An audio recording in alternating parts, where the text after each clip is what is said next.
Da da da da da da. Dun. Hello, everybody, and welcome back to the Educated Colin Snap channel. How you doing? So today we're going to be talking about high evolutionary lockjaw.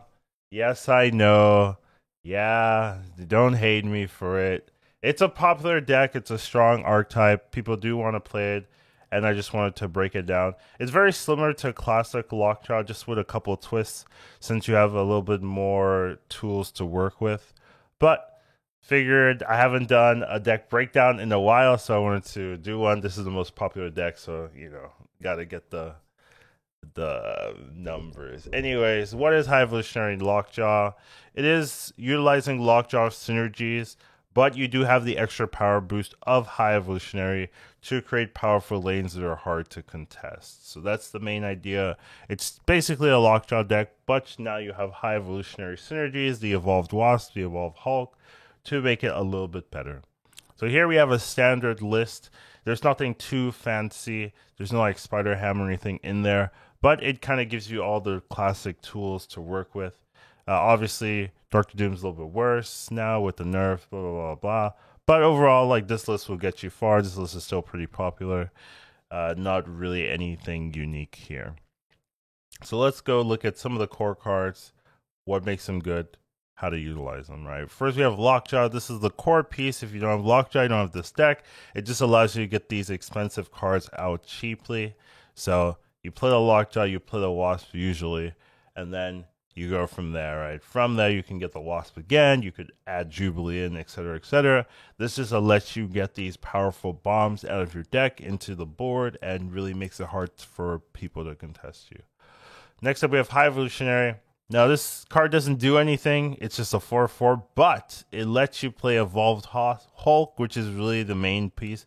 And you also get Evolved Wasp as a free add-in, essentially. But it just lets you play Evolved Hulk. It's usually going to be 16 plus power, which is quite a lot for a single card. So this is just a really nice tool to add into your lockdown decks to allow you to have these really big bombs. Next up, we have Evolved Wasp. So this is a core piece that gets cycled for free, but now with the power of the High Evolutionary, it adds -2 power into your opponent's board state. So every time you cycle this, -2 power. So that really does add up. It does make a meaningful difference in the game. So this is just a nice free tool that you can just utilize over and over again. Next up, we have Thor. This adds an extra 0-cost card into your deck, the Mjolnir, which can be cycled. It also can be pulled with Jane Foster. So it's just a nice alternative tool. Sometimes if you don't have Lockjaw, this can be your alternative win condition. Next up, we have Jane Foster. This is another pretty core piece. It pulls all your 0-cost cards to make your cycle easier and more consistent. You go Thor into Jane Foster, and then you get the Wasp back. You get the Mjolnir into your hand, and you can just go from there. So it's a pretty nice card, really useful in a lot of Lockjaw decks, and definitely powerful. Next up, we have Jubilee. So this is another engine to pull out your powerful cards. So it just pulls the top card. Usually that can be a big hit most of the time. And it just can be also cycled herself. So if you put her into the Lockjaw, she first pulls out a big card, and then she cycles and most likely pulls out another big card. So that's a pretty powerful tool, pretty useful tool for getting these massive board states. Next up, we have Evolved Hulk. So this is a powerful drop that can win lanes solo. It's almost always 16 plus power, and it's just another large tool for Lockjaw. Lockjaw wants a lot of big cards in their deck, and Hulk is one of the best big cards to play right now. So it's just a very synergistic combo. Next up, we have Dr. Doom. Yes, it got nerfed, but it's still good enough to play. It adds power into every lane and synergizes well with Lockjaw to allow for broad contests. Sometimes with Lockjaw, you win super hard in one lane, but it's harder to win the other lanes because you don't have the Lockjaw engine. But this allows you to really have the extra free power in a lane you're already winning, and then you can just start contesting the other lanes a lot easier. So pretty nice. Magneto's kind of a new tool, but it can pull important 3 and 4 cost cards into awkward spaces. It also works well to kind of mess up people on their final turns. If you have priority, you can mess up their lockjaw, you can mess up their bishops, you can mess up a lot of their Darkhawk, things like that. So it's a very annoying card, and it has seen more play recently because of how effective it is into the meta. So pretty cool. This card always seems to like come back into the meta every time people forget about it. So yeah, it's a good card for sure. So here we have some of the groups of cards. The first one is the early units in the Lockjaw target. So these cards you want to cycle with Lockjaw usually, and they usually get some type of value when they're played. You're usually very cheap or free, so you can just play them very easily into the Lockjaw. So anytime you're building your deck yourself, you're trying to change cards out, you want to think, do these cards fit into these brackets? And I would say that these cards coming up is a bracket in and of itself. So here we have Wasp, we have the Mjolnir from the Thor, and then we have Jubilee. So these cards you just put in to the Lockjaw, you get lots of value, and they do something when they're played. Next up, we have big cards, big targets. These cards are units you want to see get pulled from Lockjaw. They create value, or they set up your tempo. So usually these are just, they're just large cards that give you value. It's not too complicated. So here we have, in this example, there's more than that, but we have Magneto, Infinite, Evolved Hulk, Thor. So these cards, just if you get them out of the Thor, you're pretty happy. Out of the Lockjaw, you're pretty happy because they just give you a lot of power, makes it hard to contest that lane. Next up, we have the unique pieces. So this one's a little bit different. So these cards all have unique play patterns about them, and they're not just targets for the Lockjaw engine. So they, you usually, right, this is essentially a Lockjaw deck, but you have other unique things about this High Evolutionary variant that's a little bit different than maybe classic Lockjaw. So here we have Jane Foster. You can get Jane Foster out of the Lockjaw and you'd be happy. But the real important thing is you want to have the Thor out, and then the Jane Foster pulls the Mjolnir, right? So if it's in your hand or so, and you have the Thor, you probably want to play the Thor into the lanes so that you can get that free hammer that you can use to cycle or blah blah blah. Dracula's another card. You don't really want to get this from the Lockjaw. You actually want this in its own lane. It's a really hard card to contest because you don't know exactly what's going into it, and really gives your opponent that like, oh, what's he getting from here? Is it going to be huge? Am I losing, winning? Da, da, da. So this is a unique card that can really help you win one of those other lanes. Usually a Lockjaw lane's easy to win, but sometimes you have difficulty winning the other two lanes, and Drac is a fantastic card for doing that. Odin is a unique card. We're going to talk about it a little bit later, but it has a lot of synergies into this deck. You can combo with the Mjolnir, you can combo with the Wasp, you can combo with the Doctor Doom, you can combo with the Jubilee. So there's a lot of ways where you want to use this to get extra value. It's not just an 8-point card, it can be so much more. So it just has its own play patterns that you have to think about when you're playing the game compared to some of the other cards like Hulk where you just slam it and you don't care. And High Evolutionary is a card you never want to see. You don't want to play this card. It's just a tool for your Wasp and your Hulk. It's not really a card in itself that you want to be playing or utilizing. It's just, hey, I have it in my hand. Hopefully Draculism doesn't pull it, but it's not necessarily a card that you're thinking about utilizing in the game. So let's talk about how to pilot this deck, right? Drawing Lockjaw is a good first step. This deck does revolve around Lockjaw. So if you don't have Lockjaw, obviously the game is going to be a little bit harder. It doesn't mean it's unwinnable, but if you do have Lockjaw, that's where your confidence should start to arise. You want to play Lockjaw in a lane that you want to contest. So you actually want to be playing lockjaws into lanes that your opponents are also playing into, because it's very easy to win a lockjaw lane through sheer power. You put 20 power in there, you put 30 power in there. It's really hard for a lot of decks to easily contest that. So it's one of the strategies you can put. There are some, obviously, we're talking about Shang-Chi and Valkyrie's weaknesses, of course, but generally, lockjaw lanes are very easy to win with. Next up, you don't want to tempo Wasp out early. This is something people who are new might do. You see this free card, you play it down. You don't really want to do that. The main use of Wasp is to be cycled with Lockjaw. So usually on turn 3, you play Lockjaw and the Wasp together to set up the rest of the game. You don't want to have Wasp in your hand. Turn 2, you play it. No. Turn 3, you could draw the Lockjaw and then you have the combo. So don't just waste the Wasp. You really need to make sure that the Wasp is being utilized in a good way.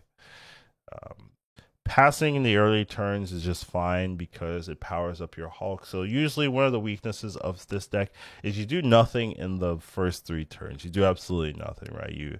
You have a Wasp and you have your next card is a 3-drop. So from 0 to 3 or 1 to 2, you do nothing at all. But with this deck, it's actually not that bad because every time you pass or every time you pass with unused mana, your Hulk gets 2 power. So even though you're always passing those first 2 turns, your Hulk is always getting that 4 extra power, which is pretty relevant in the first 2 turns. It's not that easy to get 4th power, so it's generally a okay thing. So you just have to make sure that the rest of your turns are powerful. Make sure that you're doing something on 3, doing something on 4, doing something on 5, and so on, so that you catch up with that early game nothing that you've been doing. So just keep that in mind. Dracula and Jubilee are powerful tools to contest non-Lockjaw lanes. So usually the Lockjaw lane is easy to contest, easy to do well in. But how do you win the other 2 lanes? Dracula, Jubilee are some of the tools you can use to do that. Now, you can always just put Jubilee into Lockjaw itself, and that's a very powerful play. But if you think you can already win that Lockjaw lane, maybe sometimes it's better to put Jubilee into a different lane that might have been harder to contest. And then Dracula is just a great card for winning those unique lanes. You can hit a Hulk from your hand, you can hit an Infinite from your hand, which can really just dominate that lane. Thor can be another option to do well in the game if you follow it up with Jane Foster. So Thor, 4 power. If you have the hammer, it becomes 10 power, right? So the Jane Foster lets you guarantee that hammer, and also can just be function back into a Lockjaw draw if you need to, if you draw it later in the game. So it's just another way of winning if you don't draw the Lockjaw. It's not just Lockjaw and it's over. The Thor can be a viable win condition as well. Ultimately, you want to be cycling Wasp or the Mjolnir and then put them back into your hand with Jane Foster so that you can cycle them again the turn after. So if you can get the Lockjaw into the Wasp, right, then into the Thor, then you can go, Wasp again into Jane Foster, into the hammer, into the Wasp again. Like, you could really get crazy value with the Lockjaw and the hammer cycling. All right, now Odin is one of the more interesting and flexible tools of this deck. He can combo with Doctor Doom for more summons. He can combo with Jubilee for more pulls. He can combo with Wasp for more -2 power, which isn't that crazy, but it's something you can do. And he can combo with Mjolnir for more swings. So Mjolnir will give you an extra 6 on the Thor, and then Wasp will give you an extra -2 power. So there's a lot of different ways to utilize Odin. It's definitely one of the more unique cards where you might be thinking, okay, I'm going to play Jubilee in its own lane so that I can Odin in the final turn, right? Where you might be thinking, okay, I'm going to go Thor into Jane Foster so that I can go Mjolnir or Odin in the final turn, that kind of thing. So it's a very flexible card that allows you to do a lot of interesting things. So it's something you have to always be aware of if you're going to be using the Odin, how do you want to utilize it? When playing Dracula, you want to focus on getting some of your lower power units out of your hand. So if you are running a Lockjaw deck with Dracula, sometimes you might just have a ton of low power cards that your Dracula can hit. But if you are playing Dracula, you want to be aware of that. So if you're playing Dracula, you want to also be playing Jubilee if it's in your hand. You want to also be playing Thor if it's in your hand. You also want to be playing Doctor Doom if it's in your hand optimally, so that you just don't get those bad hits. Now, High Evolutionary, you can't really play and expect to be winning, right? Expect to be ahead. It's a 4/4 that does nothing, so it's not a card you really want to be playing. Where the other ones do have some extra value that you can utilize. So you just have to be a little bit careful with Dracula. It's one of the more interesting cards to play where there's a percentage of it doing well for you or not. So just keep that in mind. You really want to be having a lot of good hits for Dracula. The higher odds, the better it is for you, and can really swing a game in your favor. In optimal scenarios, right, you're either playing Lockjaw plus a cheap cycle or Jubilee with high roll hits. Now, you can also go Thor on 3 into Dracula on 4 into Jane Foster. That could also work as a good curve. But optimally, Lockjaw into cheap cycles is your preferred way to win. Now, High Evolutionary should optimally never be seen or played. It's not a card that wins you the game. Sometimes it's going to be your hand and it'll be a lower roll for Dracula, but that's really the extent of where you want it to impact your game. Most of the time you don't want to see it or use it or really have it impact your game at all. Now, last part is definitely just a casual or a cautious tale to be watching out for Shang-Chi. This deck is one of the primary reasons Shang-Chi is played so often in the meta, so you have to be aware of how your board state looks into Shang-Chi. That's a critical thing you want to be doing every single time you are hitting turn 6. You have to consider the Shang-Chi play when people are snapping into you or staying into the matches, because it's one of your more obvious or more prevalent counters that you're going to see. So always be aware of Shang-Chi in these decks, because it's one of the main reasons Shang-Chi is played and one of your main weaknesses. Now here we have some powerful plays. We've got the Jubilee into Infinite, right? Jubilee into something can just be a game, a lane winner by itself. Then you have the Mjolnir cycling with Lockjaw with the Jane Foster. If you can go Lockjaw into the Mjolnir, into the Jane Foster, into the Mjolnir again, right? Like, that's very easy, large power without doing a lot of work. And then you have the Lockjaw just pulling out some big bombs, right? Minimum 16 power Hulk, plus you've got the 12 power Magneto with the Lockjaw stats itself.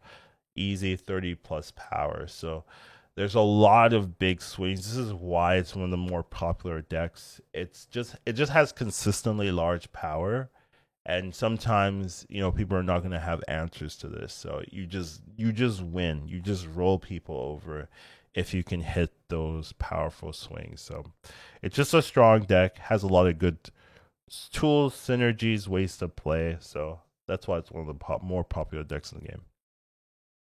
Now, when it comes to flex spots, there's a lot of little flex spots you can do. You don't necessarily need Doctor Doom, especially with the nerf. Odin as well, you don't really need, especially if you're kicking out Doctor Doom. Dracula's a card that some people don't like to play because it's a little bit RNG, maybe too RNG for their taste. And then if you don't have Dracula, Infinite loses a little bit of value. It's still good, but you lose out on the high roll Dracula hitting the Infinite 20 power swing. And then Magneto is a new tool. It wasn't originally in these Lockjaw decks, but people liked it enough to start adding it. So you don't have to have Magneto, right? It being a Series 3 card, you might not have it. So there's a lot of flexibility in your late game. You do need High Evolutionary, you do need Lockjaw, but the other tools can be worked around. So Here's some flex spot cheap cycle options.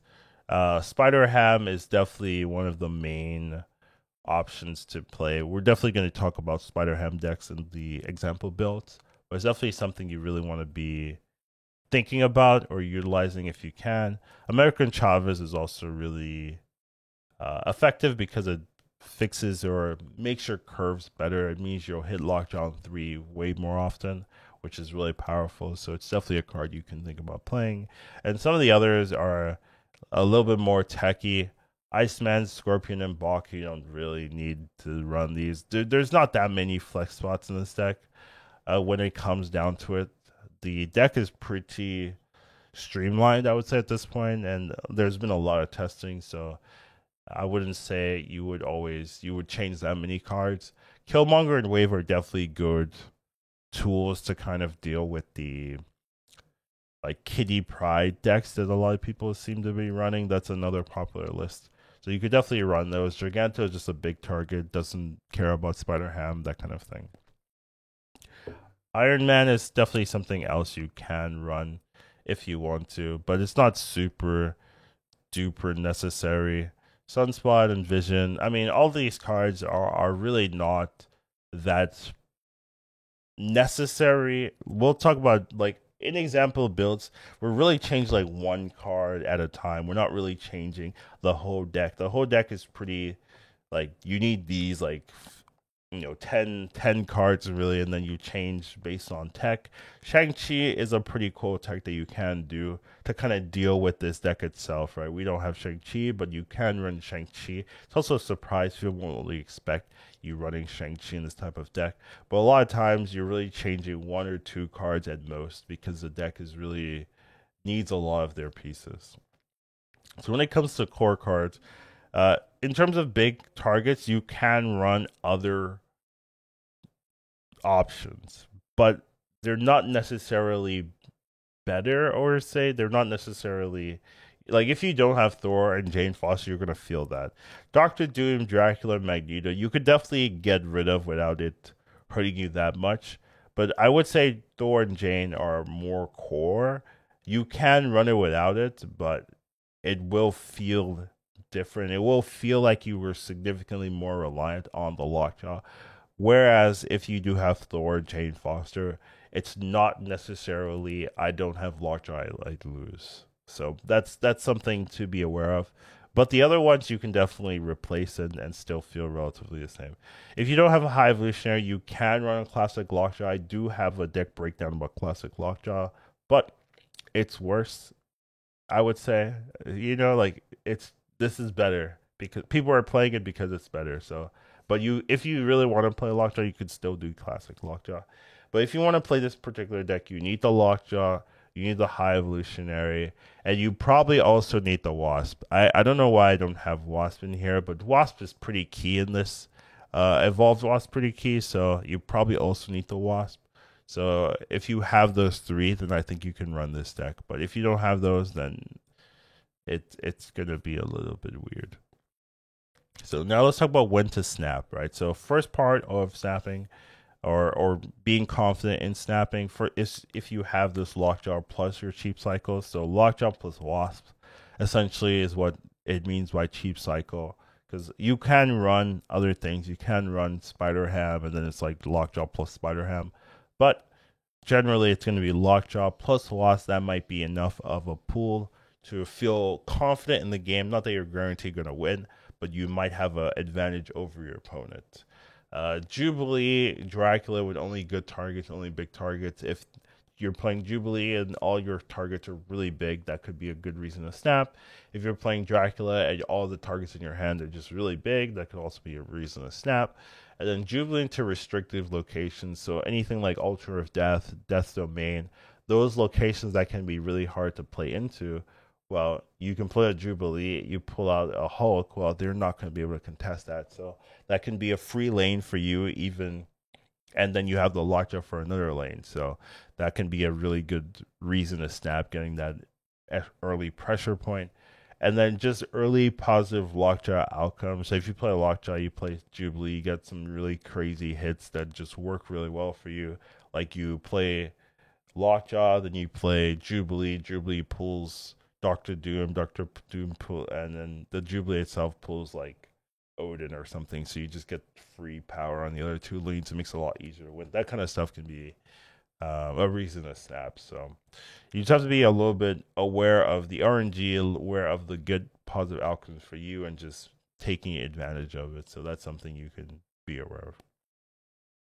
Now, what are the weaknesses? So some people will be like, there are no weaknesses of this deck. This deck always wins. It is a very popular deck, but it doesn't mean there aren't weaknesses to it, right? So let's go over some of them. So Shang-Chi, Cosmo, Valkyrie, these kind of stop what Lockjaw wants to do. The Shang-Chi destroys these big cards, the Hulk, the Infinite, the Thor as well can be stopped. And then Valkyrie does the same thing, kind of.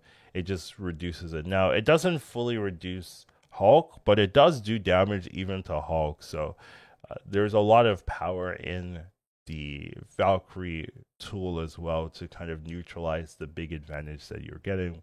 Cosmo just kind of messes with a lot of the hits that you want out of Lockjaw. If your Jubilee does nothing, your Wasp does nothing, your Jane Foster, if you hit that, does nothing. So you can really just mess up. Your Doctor Doom could do nothing. Your Odin could do nothing. Like there's a lot of things that Cosmo just like annoyingly messes up. So it's actually a pretty good tool to deal with Lockjaw decks if you want to run it. Now rocks are also a pretty big issue with this deck since you're pulling things from your deck. That means that Korg and Rock Slide will just add rocks that can be pulled. That can be really annoying. Now, the annoying thing with Rock Slide, I guess, is that it's a lot of times comes out after the Lockjaw has been played. So Korg is nice because you get the rock early, but Rock Slide, unless you are playing tempo and you have Zabu, is a lot of times coming out on turn 4, maybe turn 3, but they might have already played the Lockjaw already, right? The goal is to do something like Korg, Zabu, Rock Slide on 3, then you have priority, and then the Rock Slide will be played before the Lockjaw comes out, and then when they do the cycle, there's a good chance they get the rocks. And then that can be a very powerful swing. So as long as you're aware of that, then you can like figure it out, maybe decide whether you want to pressure them, snap, but that's something that can be really annoying for Lockjaw players that you can take advantage of. Then bad Lockjaw RNG is just classic Lockjaw. Sometimes you can just hit the worst card in your deck. You can always hit the High Evolutionary is also a new problem that can arise. So those are things that could just always happen to you, and you can just lose a game off of that. And then board clog is actually pretty powerful since Lockjaw needs to cycle one at a time. You can definitely get ahead of them and really mess up their lanes before they get to cycle. So instead of like maybe getting 3 cycles, if you double clock that Lockjaw lane, they might only get 1 or maybe just 2 or something like that. So you can really make that annoying for your opponent and just have it be a bad scenario where they only get that 1 cycle, and that 1 cycle isn't Hulk or something, then they instantly lose. And even if they have that cycle, well, then you set up the Shang-Chi or something like that. So there's definitely some weaknesses to the deck. Now the deck is good, so even though there's weaknesses, it's still able to overcome them and still do well in Conquest, especially. So it's not the end of the world that there's things to do. It's just to showcase that even though it's a powerful deck, there are still weaknesses, and maybe people aren't fully utilizing some of the weaknesses that this deck has. Now let's go into some of the example builds for the deck. The first one is just adding Spider Ham. I really needed to have a Spider Ham one where Spider Ham's a really good annoying card that can win games. Essentially, it gives you information about what your opponent's playing, and they can just do some mess with their opponent's curve, mess with their opponent's tempo, mess with their opponent's game plan. So it's a card that I think we'll be seeing in the future, and you can definitely run it into this deck. It's just another cheap cycle for Lockjaw. Next up, we do have Killmonger. So some people struggle with the Kitty matchup, and they're deciding to play Killmonger instead. And by doing that, they're removing the Dracula, and because they're removing the Dracula, they're also removing the Infinite. So they also add Chavez back in, which is perfectly fine. But it's just a way to kind of add a tool to deal with maybe an annoying matchup that you're going into. And that's something you can do with this. The deck is pretty rigid in how you build it, but you have like maybe 2 or so flex spots that you can work around with. And depending on what's annoying you, what you have trouble into, you can kind of add little tech tools to deal with it. Killmonger is one of them. Here's another Spider-Ham variant. This one, once again, takes out the Infinite, takes out the Dracula. You add the Chavez back in, and boom, you've got a new deck. So not super flexible. This looks very similar to the. It's different, but it does look very similar. This one still has the Dracula and the Infinite. This one doesn't, right? But